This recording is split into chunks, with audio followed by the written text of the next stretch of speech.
আসসালামু আলাইকুম। প্রিয় দর্শক, গত একদিন ধরে সোশ্যাল মিডিয়ায় একটা ভিডিও বেশ দেখছি আমরা বিভিন্ন আপনার আইডি থেকে। সেই ভিডিওটা বিভিন্ন জন শেয়ার করেছেন এবং শেয়ার করার কারণে এটা না দেখে কোনো উপায় নাই, সবারই চোখে পড়েছে। সেই ভিডিওতে দেখা যাচ্ছে থানার মধ্যে একটা ইয়াং ছেলে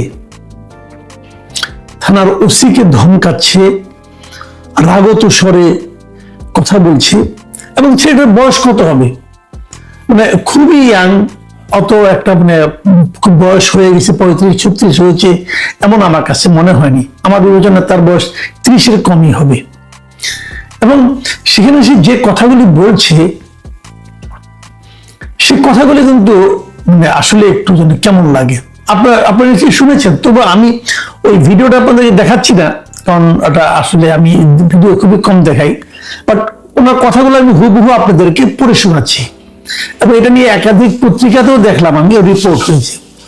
উনি এই ঘটনাটা ঘটেছে পরে জানতে পেরেছি আমরা, এই যে হবিগঞ্জের শায়েস্তাগঞ্জ থানায়, সেখানে শুক্রবার দিন এই ঘটনা হয়েছে। এবং শুক্রবার দিন শায়েস্তাগঞ্জ থানার ভেতরে ওসির সঙ্গে যিনি তর্কাতর্কি করছিলেন যে ছেলেটা, এই ভদ্রলোকের নাম হলো মাহাদি হাসান, এবং উনি নিজেকে পরিচয় করে দিয়েছেন যে উনি বৈষম্য বিরোধী ছাত্র আন্দোলনের নেতা।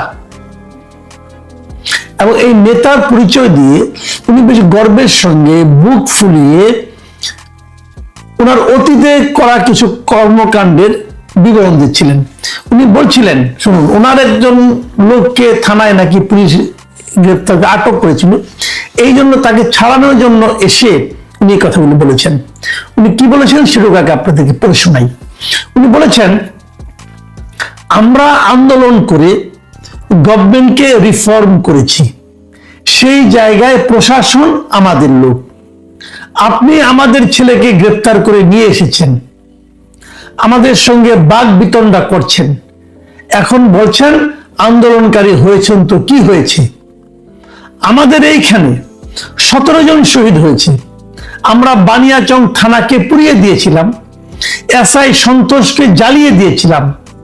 আপনি এসেছেন ঠিক আছে, কিন্তু কোন সাহসে এই কথা বললেন জানতে চাই।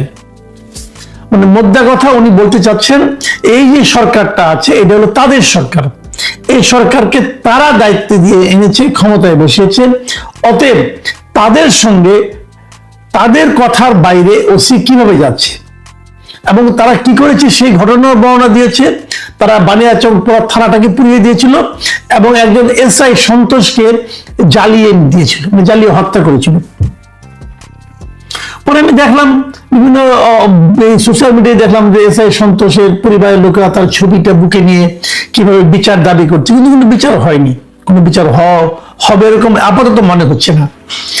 এই ধরনের ঘটনা তো আমরা ভাই আরো দেখেছি, অনেক থানাতেই কিন্তু পুলিশকে হত্যা করা হয়েছে, কোনোটারই কোনো বিচার হয়নি। কিছু কিছু হত্যা হয়তো প্রয়োজনীয় ছিল অথবা ছিল না, কিন্তু বিচার কেন হবে না? আমার প্রশ্ন এটাই। আন্দোলনের স্বার্থে অনেক সময় হতে পারে, আন্দোলন হচ্ছে, দুই পক্ষে মুখোমুখি হয়েছে, এই পক্ষতে গুলি করেছে, ওই পক্ষে, যে পক্ষ জিতেছে তারাই তো মূলত মানে রাজ করবে, সেটা নিয়ে আমার কোনো আপত্তি নেই। যেমন ধরেন আমি একটা উদাহরণ দেব বলি আপনাকে। মুক্তিযুদ্ধের সময় মুক্তিযোদ্ধাদের হাতে পাক বাহিনীর লোকজন মারা গেছে, রাজাকারের একজন মারা গেছে, বদর বাহিনীর একজন মারা গেছে, মারা যায়নি, গিয়েছে। এখন সেই পাক বাহিনীর হত্যার অপরাধে অথবা বদর অথবা রাজাকার বাহিনীকে হত্যার অপরাধে কোন মুক্তিযুদ্ধের বিচার হবে না? সেটা হবে না। কেন হবে না? দ্যাট ওয়াজ এ ওয়ার, সেটা একটা যুদ্ধ ছিল, দেশকে মুক্ত করার একটা যুদ্ধ ছিল। এখন এরা দাবি করছে এটা দ্বিতীয় মুক্তিযুদ্ধ। যদি হয় সেভাবে ডিক্লেয়ার করেন, কিন্তু সেখানেও কোশ্চেন আছে। সেই কোশ্চেনটা হলো যে আপনার প্রয়োজনে যদি মেরে থাকেন, প্রয়োজনে যদি কেউ নিহত হয়ে থাকে এবং যদি প্রমাণ করা যায় যে ওই লোকটার মৃত্যু না হলে এই যুদ্ধটা হতো না, অথবা এই বিপ্লবটা হতো না, অথবা বিপ্লবটা সফল হতো না, তাহলে আমার কোনো আপত্তি নেই। কিন্তু এটা যে আসলেই সেই প্রয়োজনে হত্যাটা হয়েছে, সেই প্রয়োজনের জন্য যে ঘটনা থানাটা লুট হয়েছে, সেটা তো প্রমাণ করতে হবে। সেটা কি প্রমাণ হবে না?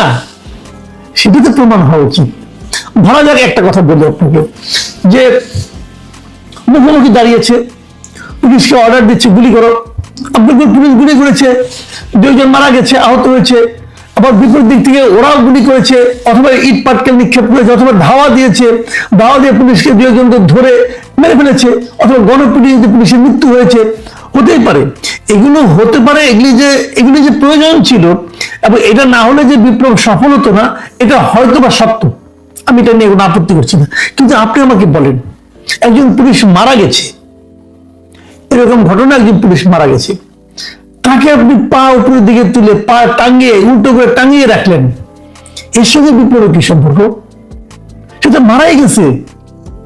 যেরকম ভাবে আমরা নিন্দা করছি যে আসলে এটা আমরা দেখেছি যে আন্দোলনের নেতা কর্মীদেরকে, আন্দোলনের সঙ্গে যারা জড়িত ছিল তাদেরকে ধরে মেরে তারপর আগুন দিয়ে পুড়িয়ে দিয়েছে, অন্যায় হয়েছে এবং তার বিচার হওয়া উচিত। মানে কঠিন থেকে কঠিনতর বিচার হওয়া উচিত। যদি এটা বিচার হয় তাহলে ওটা কেন হবে না? বিচার তো হতে হবে। হ্যাঁ, বিচার হওয়া মানে ফাঁসি হওয়া তা কিন্তু নয়।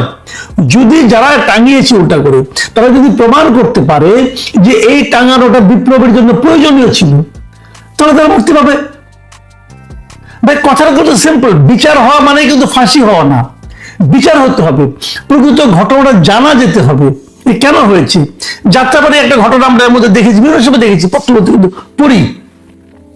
পুলিশ সে আন্দোলনের তাদের দমনের জন্য ছিল না, সেখানে তারা যায়নি, সে একটা গুলিও ছুঁড়েনি, সে থানায় বসেছিল, থানা আক্রমণ করে সেখানে পুলিশকে পিটিয়ে মারা হয়েছে। হয়নি? হয়েছে। তো থানায় যে লোকটা ছিল সে তো তার চাকরি করছিল রে ভাই, সে তো গুলিও করে না, সে থানার মধ্যে বসে হয়তো অফিসিয়াল কাজ করছিল, তাকে তো মেরেছেন। কে মেরেছে? ওই মৃত্যুটা কি আন্দোলনের জন্য প্রয়োজনীয় ছিল? আপনি বলবেন আমি থানা পুড়িয়ে দেবো, দেন, থানা পুড়িয়ে দেন। লোকটাকে মারলেন কেন? তার ছেলে হয়তো আপনাদের সঙ্গে আন্দোলনে ছিল, আমরা দেখেছি এক ওসির ছেলে আন্দোলনে মারা গেছে এবং সে পুলিশে গুলিতে মারা গেছে, এটা আমরা দেখেছি। ও তার আন্দোলনে ছিল, কাজেই অনেকে চাকরির জন্য ওখানে ছিল, তাকে মেরে আপনি বাহাদুরি করবেন? এই যে এসআই সন্তোষকে মেরেছে বলে মাহদী হাসান গর্ব করছে, আগুন দিয়ে জ্বালিয়ে দিয়েছিলাম, এসআই সন্তোষের অপরাধটা কি ছিল বলুন? আমি তো জানি না কি অপরাধ ছিল, হিন্দু ছিল এই জন্য বলেন তো। এখন এটা তো ঠিক না, এবং আমি বিস্মিত হয়েছি যে ওখানে যিনি পুলিশ অফিসার ছিলেন, ওসি ছিলেন, ওনার সামনে এই কথাগুলি বললো একটা ছেলেকে ছাড়িয়ে নেওয়ার জন্য, যে ছেলেটার নাম নয়ন, তাকে ছাড়িয়ে নেওয়ার জন্য যখন এইভাবে কথাগুলি বললো, ওসি কিন্তু এই মেহেদী হাসানের ধমকে কেঁপেছিল। মেহেদী হাসানের ধমকে তার প্যান্ট নষ্ট হয়ে গেছিল কিনা আমি বলতে পারবো না, তবে সে নয়নকে ছেড়ে দিয়েছিল।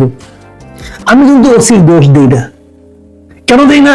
কারণ ওসির তো ইতিহাস আছে, সে তো জানে আমি যদি ওখানে ওকে ধরি অথবা বলি তুমি এটা করলে তোমাকে আমি অ্যারেস্ট করবো, অ্যারেস্ট করতে পারতো, কিন্তু এই যে সে তো একটা হত্যার কথা স্বীকার করছে আমি নিজে করেছি, সঙ্গে সঙ্গে তাকে অ্যারেস্ট করা যায়। উনি অ্যারেস্ট করেন নাই কেন? উনি হয়তো ভেবেছেন যে অতীত ইতিহাস কি বলে, এই ঘটনা ঘটলে আমার হয়তো বদলি হবে অথবা আমার চাকরি চলে যেতে পারে। কেন তার চাকরি চলে যাবে? কারণ যে সরকারটা এখন আছে তারা এই ধরনের শাসনই কায়েম করেছে। আপনাদের মনে আছে গত বছরের অক্টোবরের দিকে এই ধরনের একটা আইন করেছিল কিন্তু, যে ওই জুলাই থেকে অগাস্টের 5 তারিখ পর্যন্ত আন্দোলনে কারোর বিরুদ্ধে কোনো মামলা করা যাবে না, এরকম করার কিন্তু একটা আইন কিন্তু, একটা নির্দেশনা কিন্তু দেওয়া হয়েছিল। এটাকে অনেকে ইন্ডেমনিটি বলছে, যে পুলিশ হত্যার কোনো বিচার হবে না। ইন্ডেমনিটি হয়নি, কিন্তু এই ধরনের একটা মানে আদেশ এসেছিল গভর্নমেন্টের কাছ থেকে। কেন এই ধরনের আদেশ তো গভর্নমেন্ট দিতে পারে না? কোন আইনে দিবে গভর্নমেন্ট এই আদেশটা? গভর্নমেন্ট আইনের ঊর্ধ্বে না, কিন্তু হয়েছিল। তাহলে দাঁড়ানোটা কি? বারবার আমরা শুনি, আলোচনা হয়, বলা হয় যে পুলিশের মনোবল ভেঙে গেছে। পুলিশের মনোবলকে আপনারা চাঙ্গা করার চেষ্টা করেছেন? পুলিশকে তো আপনারা মেহেদী হাসানের নিচে বসিয়ে দিয়েছেন। মেহেদী হাসানরা আসবে, পুলিশকে ধমকাবে, তার বন্ধু বান্ধবকে ছাড়িয়ে নিয়ে যাবে, ওই বন্ধু বান্ধব কি অন্যায় করেছে কি করেনি তার কোনো প্রশ্ন কেউ করতে পারবে না। আপনারা তো পুলিশকে সেই জায়গায় নিয়ে বসিয়ে দিয়েছেন, বসিয়ে দিয়ে এখন আপনি আশা করছেন যে পুলিশের মনোবল চাঙ্গা হবে। কিভাবে চাঙ্গা হবে? ভাবুন, একটা পুলিশ কর্মকর্তা, এখন যিনি পুলিশ কর্মকর্তা হিসেবে আছেন, তার সহকর্মীকে আগুন দিয়ে জ্বালিয়ে পুড়িয়ে দেওয়া হয়েছে, কিন্তু তার কোনো বিচার হবে না।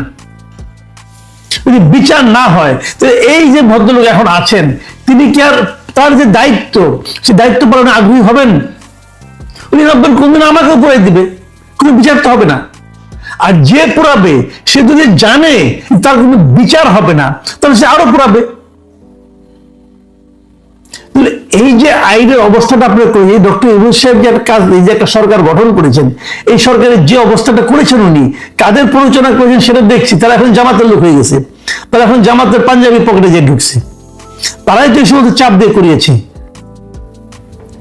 ভাই, কোন দেশে আছেন? কোথায় আইন কানুন? একটা কথা মাথায় রাখবেন, যে পুলিশকে আপনি টাঙিয়েছেন উল্টো করে, যে পুলিশকে আপনি গায়ে আগুন দিয়ে জ্বালিয়ে দিয়েছেন, যে পুলিশ থানায় বসেছিল তাকে পিটিয়ে মেরেছেন, তার যে সন্তান, তার যে পরিবার, তারা কিন্তু এই দেশেরই নাগরিক। সেই নাগরিকের প্রতি কি সরকারের কোনো দায় দায়িত্ব নেই? এই সরকার কার সরকার? এই সরকার কার সরকার? এবং তাদের যে সন্তান যারা আছেন তারা কতটা কষ্টে আছেন, তাদের কত মানবতার জীবন। একটি পুলিশ কর্মরত অবস্থায় যদি মারা যায়, তার যে অর্থনৈতিক সুযোগ সুবিধা পাওয়ার কথা, তাকে এই নিহত পুলিশের আত্মীয়স্বজন পাচ্ছে, পরিবার পাচ্ছে? কেন পাচ্ছে না? পাওয়া কি উচিত না? তারা তো অর্ডার ফলো করছে, যার অর্ডার ফলো করছে সে তার কি হয়েছে? এইভাবে দেখতে দেখতে যে আইজিপি হলো পুলিশের সর্বোচ্চ ব্যক্তি, তার হচ্ছে 5 বছরের সাজা, আর সে লোকের চলে গেছে জীবন। এটার নাম বৈষম্য বিরোধিতা। এই বৈষম্যের সমাধান কি করবে?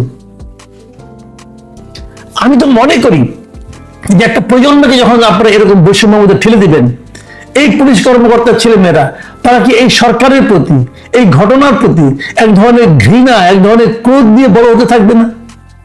কিসের বৈষম্য বিরোধী?